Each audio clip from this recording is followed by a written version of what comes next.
There's a life-saving secret hidden in plain sight on every blood pressure reading you've ever received.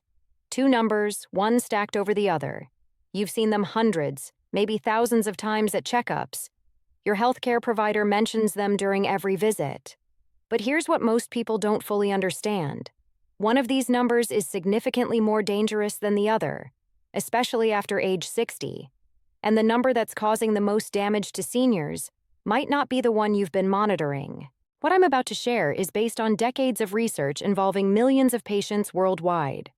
This isn't speculation or theory. This is proven, life or death information that every person over 60 needs to understand immediately. By the end of this video, you'll know exactly which number poses the greatest threat to your heart, brain, and overall longevity. You'll understand why this number becomes increasingly dangerous as you age. And most importantly, you'll know what to do about it starting today. Before we dive in, please hit that like button and subscribe to the channel so you don't miss future videos on senior health topics. Also, drop a comment below with your typical blood pressure reading. Let's start a conversation about this critical topic. This could be the most important information you hear all year, so let's get started. Let's begin with the fundamentals, because understanding what these numbers represent is essential. When a blood pressure cuff wraps around your arm and squeezes tight, it's measuring the force of blood pushing against your artery walls. But this pressure isn't constant. It pulses with every single heartbeat. That's why you get two numbers. The top number, systolic pressure, measures the maximum force when your heart contracts and pumps blood into your arteries. Think of it like a wave crashing against the shore. That's the moment of peak pressure. The bottom number, diastolic pressure, measures the minimum pressure when your heart relaxes between beats. It's the calm between those waves. So if your reading is 150/90, the peak force is 150 millimeters of mercury, and the resting pressure is 90. For decades, medical professionals focused intensely on both numbers. If either was elevated, you had high blood pressure and needed treatment. But over the past 30 years, as researchers have tracked millions of people for decades, monitoring who suffers heart attacks, who has strokes, who dies from cardiovascular disease, a clear and alarming pattern has emerged. And this pattern becomes dramatically more pronounced the older you get. Let me share two scenarios that illustrate what research has revealed. These stories will help you understand the critical difference between these two numbers. Scenario 1. A 73-year-old woman with a blood pressure reading of 165/70. She was thrilled because her bottom number was perfect, well under 80. She had been working hard to keep that diastolic number low, and it paid off. Her top number was elevated, but she was told that as long as the bottom number was good, there wasn't much to worry about. 6 months later, she suffered a massive stroke. The left side of her body was paralyzed. Her speech became slurred. The independent, vibrant woman who once lived life on her own terms was now dependent on family members for every basic need. The cause? Years of elevated systolic pressure silently damaging the arteries in her brain, while everyone celebrated that excellent diastolic number. Scenario 2. A 68-year-old man with a reading of 128/95. He was extremely worried because his bottom number had been creeping upward for years. He had read online that diastolic pressure is the real killer, the number that shows your heart is working too hard constantly. He was terrified of having a heart attack. After a complete cardiac workup, stress test, echocardiogram, coronary calcium score, his heart was fine. His arteries showed minimal plaque. Yes, the elevated diastolic number needed attention, but his actual risk was nowhere near what he feared. Two people, two different blood pressure patterns, completely different outcomes. This brings us to the critical question you came here to answer. So which number is truly more dangerous, systolic or diastolic? Here's the crucial point. This question doesn't have the same answer for everyone. If you're 30 years old, the answer is different than if you're 70 years old. Your age fundamentally changes which number poses the greater threat. Since the focus here is primarily on people over 60, let's examine what the research shows for this age group specifically, because this is where the answer becomes crystal clear, and where understanding it can literally save your life. If you're finding this helpful so far, please take a second to like this video and leave a comment sharing your experience with blood pressure management. Have you been told to focus on one number over the other? Let's discuss it. And if you haven't subscribed yet, hit that subscribe button for more evidence-based health information. The research that transformed our understanding came from multiple massive studies. The Framingham Heart Study followed over 5,000 people for decades. The MRFIT study tracked over 300,000 men. Study after study involving millions of participants all pointed to the same conclusion. After age 60, systolic blood pressure is a far stronger predictor of cardiovascular events than diastolic pressure. In fact, some studies showed that systolic pressure was 2 to 3 times more predictive of heart attack and stroke risk than diastolic pressure in older adults. But researchers noticed something even more intriguing. In many older adults, systolic pressure rises, while diastolic pressure stays normal or even decreases. This creates what's called isolated systolic hypertension. For years, healthcare providers weren't sure what to make of this pattern. Some thought if diastolic was normal, maybe this wasn't really hypertension. Maybe it was just normal aging. We now know that thinking was catastrophically wrong. Isolated systolic hypertension is not benign. It's not just aging. It's a dangerous condition that dramatically increases your risk of heart attack, stroke, heart failure, and kidney disease. Studies have shown that treating isolated systolic hypertension reduces stroke risk by 30 to 40% and heart attack risk by 15 to 25%. Those are massive reductions. We're talking about preventing thousands of deaths and disabilities every year. So let me be absolutely clear.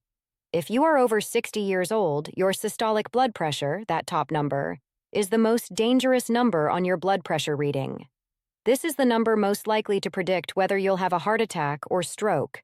This is the number you need to monitor closely. This is the number that must be controlled. Does that mean diastolic pressure doesn't matter? No, it absolutely matters. But it matters in a different way. And understanding this nuance is critical because it affects how your healthcare provider should approach treatment. Let me explain the physiology behind this, because when you understand why systolic becomes more dangerous with age, everything makes sense. Your arteries aren't rigid pipes, they're elastic tubes that expand slightly with each heartbeat and then recoil. This elasticity serves a crucial function. It absorbs some of that peak pressure from each heartbeat, smoothing out the force and protecting your organs from constant pounding. When you're young, your arteries are flexible and expand easily. This keeps systolic pressure relatively low and diastolic pressure relatively high. But as you age, your arteries stiffen. The elastic fibers in artery walls break down and are replaced with stiffer collagen. Calcium can deposit in the walls. Atherosclerotic plaques develop. Your arteries become less like rubber bands and more like rigid tubes. Now, when your heart contracts and sends that wave of blood into stiff arteries, those arteries can't expand and absorb the pressure. The systolic pressure shoots up. But during the resting phase between beats, those stiff arteries don't recoil as effectively. The diastolic pressure often stays normal or even drops. This is why isolated systolic hypertension is so common in people over 60. It's a direct result of arterial stiffening. And here's the critical point. That elevated systolic pressure isn't just a harmless marker of stiff arteries, it's actively causing damage. Every time your systolic pressure spikes, it's hammering your organs, your brain, kidneys, heart, and eyes. The delicate blood vessels in these organs are being injured with every heartbeat. Think of it like waves hitting a seawall. A few big waves don't cause much damage, but thousands of waves day after day, year after year, will crack that seawall. That's what elevated systolic pressure does to your blood vessels. The brain is particularly vulnerable. The small blood vessels feeding your brain tissue can't handle chronic high pressure. They develop microaneurysms, tiny weak spots that can rupture, causing hemorrhagic stroke, or they become narrowed and blocked, causing ischemic stroke. And even if you never have a major stroke, chronic high systolic pressure causes thousands of tiny silent strokes. Microscopic areas of brain tissue die. Over time, this leads to vascular dementia, memory loss, confusion, and personality changes. Many cases attributed to Alzheimer's disease are actually vascular dementia from years of uncontrolled systolic hypertension. Your heart suffers too. That hard-working muscle has to generate enormous force to push blood into stiff, high-pressure arteries. Over time, the heart muscle thickens trying to keep up with demand. This thickening, called left ventricular hypertrophy, is dangerous. A thickened heart is a stiffer heart. It doesn't fill properly or pump efficiently. This is how heart failure develops. Not from a single heart attack, but from years of the heart working overtime against elevated systolic pressure.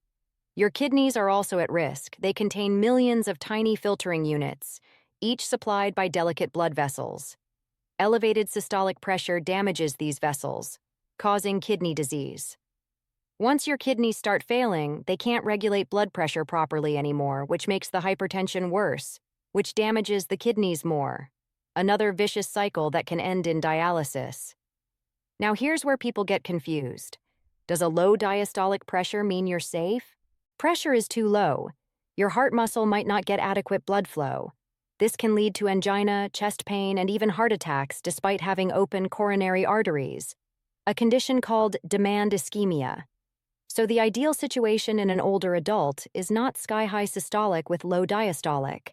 The ideal is to have both numbers well controlled. But if we had to prioritize, if we had to say which number is most critical to get under control, the evidence is clear. It's systolic, the top number, the one that spikes with every heartbeat and relentlessly pounds your organs. Let me share what current guidelines say, because this is what you need to know for your next healthcare visit. The American College of Cardiology and the American Heart Association updated their guidelines in 2017, lowering the definition of hypertension to 130/80.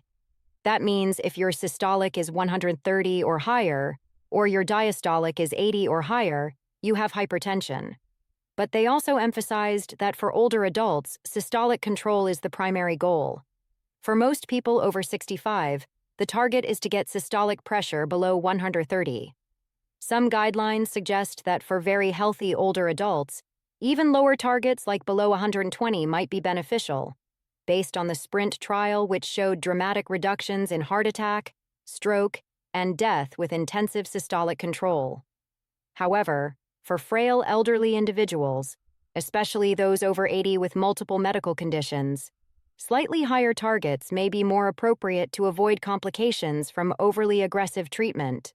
The key point is this.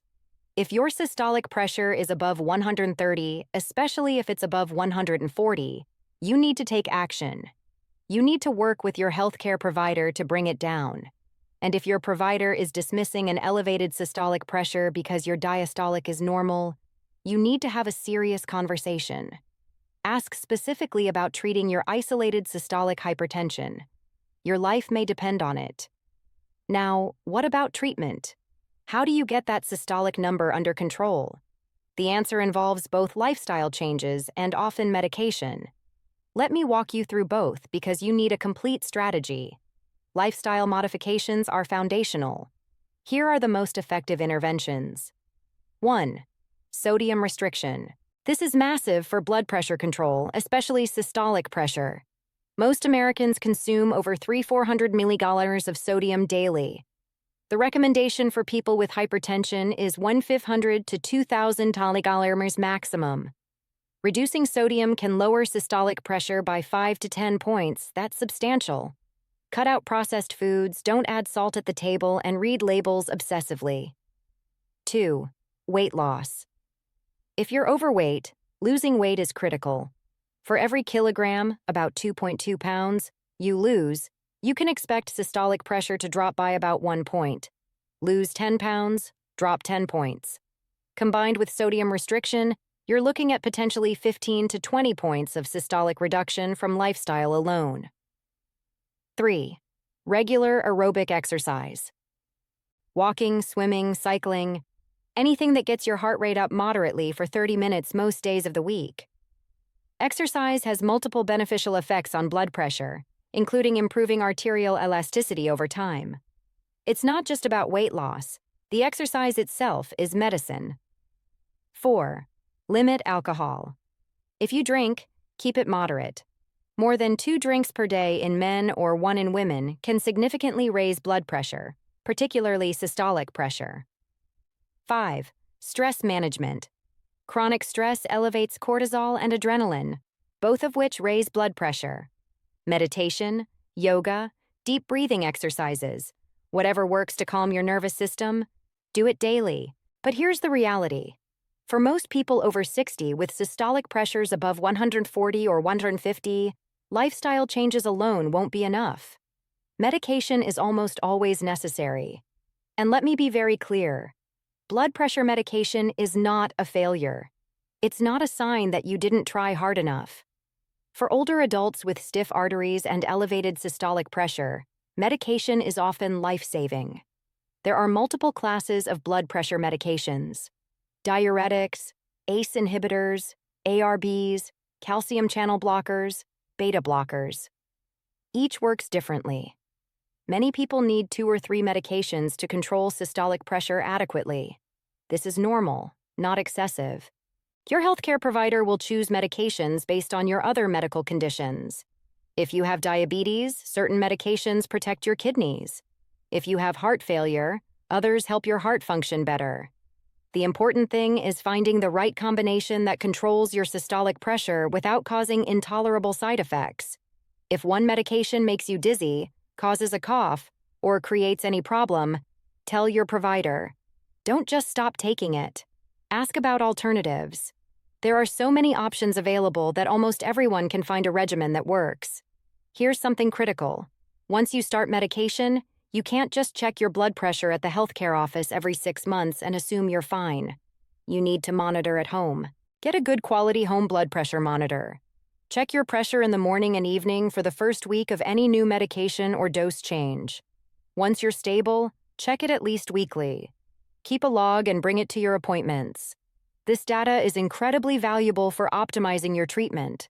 Some people have white coat hypertension. Their blood pressure is fine at home but spikes in the healthcare office due to anxiety. Others have masked hypertension. Their pressure is fine in the office but elevated at home, which is actually the more dangerous situation. Home monitoring catches both of these patterns and gives you and your provider the real picture of what your blood pressure is doing day to day. Let me address some dangerous myths I hear constantly. Myth 1. My parent lived to 90 with high blood pressure and never took medication. Why should I? Survivorship bias. For every person who lives a long life despite untreated hypertension, there are many more who died from stroke or heart attack in their 60s or 70s. You don't hear their stories because they're not here to tell them. The data is overwhelming. Treating elevated systolic pressure saves lives, prevents strokes, prevents heart attacks, and prevents heart failure and kidney failure. Myth 2. I feel fine. Why treat something that's not bothering me? Because by the time high blood pressure causes symptoms, massive damage has already occurred. The stroke happens suddenly. The heart attack strikes without warning. You don't get a gentle warning from your body that your systolic pressure has been too high for too long. The first symptom is often the catastrophic event. This is why hypertension is called the silent killer. It works quietly year after year, setting the stage for disaster. Waiting for symptoms is waiting too long. Myth 3. Blood pressure naturally rises with age, so we shouldn't fight it. This is largely false. Yes, we need to be thoughtful about not dropping pressure too rapidly or too low in very frail, elderly individuals. But the vast majority of people over 60 benefit enormously from blood pressure control. The HIVET trial specifically studied people over 80 with hypertension and found that treatment reduced stroke by 30% and death from any cause by 21%. Treating blood pressure in older adults doesn't harm them. It protects them. If you're over 60, here's exactly what you need to do. 1. Know your numbers. When was the last time you checked your blood pressure? If it's been more than a month, get it checked this week. If you don't have a home monitor, buy one. 2. Pay attention to systolic. If your systolic number is above 130, especially if it's above 140, talk to your healthcare provider about treatment. Don't let anyone dismiss it because your diastolic is fine. Isolated systolic hypertension in someone over 60 is dangerous and requires treatment. 3. Implement lifestyle changes. Even if your blood pressure is normal now, these changes will help keep it that way. Reduce sodium, maintain a healthy weight, exercise regularly, limit alcohol, manage stress. 4. Take medication consistently.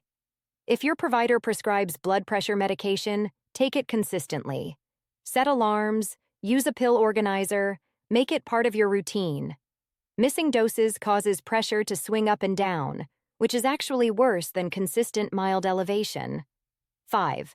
Monitor at home, keep records. This empowers you and gives your provider real data to work with. 6. Never stop medication without consulting your provider. Suddenly stopping blood pressure medication can cause a dangerous rebound spike. If you're having side effects or concerns, call your provider and adjust the plan together. 7. Get regular checkups. Blood pressure control isn't set it and forget it. Your needs change over time and your medications may need adjustment. Let me bring you back to that first scenario. The woman who had the devastating stroke because her elevated systolic pressure went untreated. She represents thousands of people walking around right now with the same pattern. Elevated systolic pressure, normal or low diastolic, thinking they're fine because one number looks good. If she had understood what you now know, if she'd known that her systolic pressure of 165 was the real danger, if she'd insisted on treatment, the outcome could have been completely different. But that knowledge never reached her. You now have that knowledge. You understand that after age 60, your systolic blood pressure is the critical number, the dangerous number, the one most likely to predict your cardiovascular future. You understand why it rises with age due to arterial stiffening. You understand that treating it can prevent stroke, heart attack, heart failure, kidney disease, and even dementia. And you understand that treatment works and is generally safe when done appropriately. This information is power, but only if you act on it. Check your blood pressure, talk to your healthcare provider, make the lifestyle changes, take your medications if prescribed, monitor your progress, stay engaged. Your heart has been beating faithfully for over 60 years, billions of times. It deserves your attention and care. Controlling your systolic blood pressure is one of the most important things you can do to protect it. Before you go, please do 3 things. First, subscribe to this channel so you never miss critical health information like this. Second, share this video. Think about your friends, spouse, siblings. How many people do you know over 60 who check their blood pressure and focus only on that bottom number? Sharing this video could literally save someone's life. And third, leave a comment. Tell me your blood pressure story. Were you surprised to learn that systolic is more dangerous after 60? Have you been struggling to control your numbers? What questions do you still have? Your input helps create content that serves you better. Don't let that top number fool you into thinking everything's fine when it's elevated. It's the one to watch. It's the dangerous one. And now, you know.